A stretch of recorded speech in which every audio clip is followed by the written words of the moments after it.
Sí, gracias por la pregunta, Leti.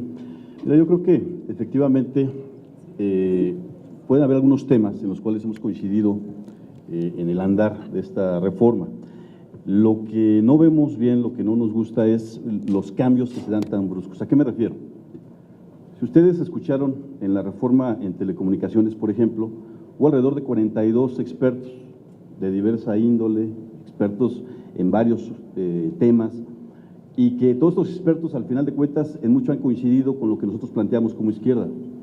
Pero al momento de que presentan las reformas secundarias, es otra cosa. O sea, no viene nada de las buenas opiniones de los expertos. Entonces, ¿de qué sirve hacer foros, escuchar, tener esa apertura, si no se toman en cuenta esas valiosas participaciones? Si ustedes revisan la reforma del año pasado en materia de telecomunicaciones, la constitucional, con las secundarias es un mundo totalmente distinto. No queremos que pase esto. Por eso nosotros planteamos no ordenar el debate, es decir, sí el tema de los foros, sí plantear expertos siempre y cuando vayamos ya discutiendo ley por ley con orden. Es decir, ahorita se nos plantea una lista de 42.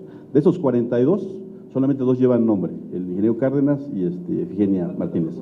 Y los demás son instituciones, cámaras, etcétera. Algunas muy buenas, la opinión de Greenpeace, por ejemplo, yo creo que es muy valiosa, por supuesto. Sin embargo, en un análisis que nos compartía aquí el compañero Manuel Bartlett, pues prácticamente estamos hablando de que el 80% de los mismos son los que participaron en la constitucional. Entonces, reafirmar nuevamente el mismo tema, sí que estén los expertos, pongamos uno con una visión, uno con otra visión tal vez diferente, y debatamos, tengamos la ley enfrente, tengamos al funcionario también enfrente y entrémosle al debate, pero ordenado.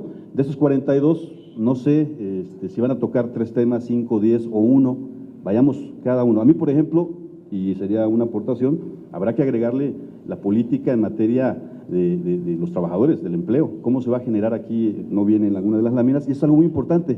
Pero entonces, yo me imagino, representando a los trabajadores a Romero de Champs, y me gustaría escuchar también qué opinan los trabajadores de la petroquímica de Pajaritos, ahora con la fusión con Mexichem, por ejemplo, o qué opinan los investigadores del Instituto Mexicano del Petróleo, que de alguna manera se están viendo desplazados también con esta reforma. Ayer hablé con el líder del sindicato.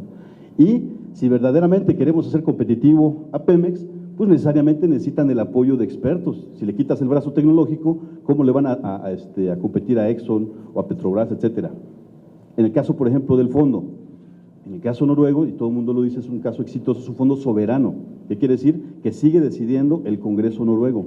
Aquí se va a circunscribir a un consejo de administración, donde está Hacienda encabezando, está el Banco de México, Secretaría de Energía, y 4 independientes a propuesta del Ejecutivo. Entonces, es decir, sí hay coincidencia, pero la manera de hacer las cosas, pues no va. Es decir, el nivel de corrupción que hay en Noruega, están en 3.º o 4.º lugar, y hay que revisar en qué lugar está nuestro país. Mientras no terminemos con temas de corrupción en las distintas dependencias, pues difícilmente vamos a poder tener un modelo exitoso en materia de un manejo de un fondo como quisiéramos.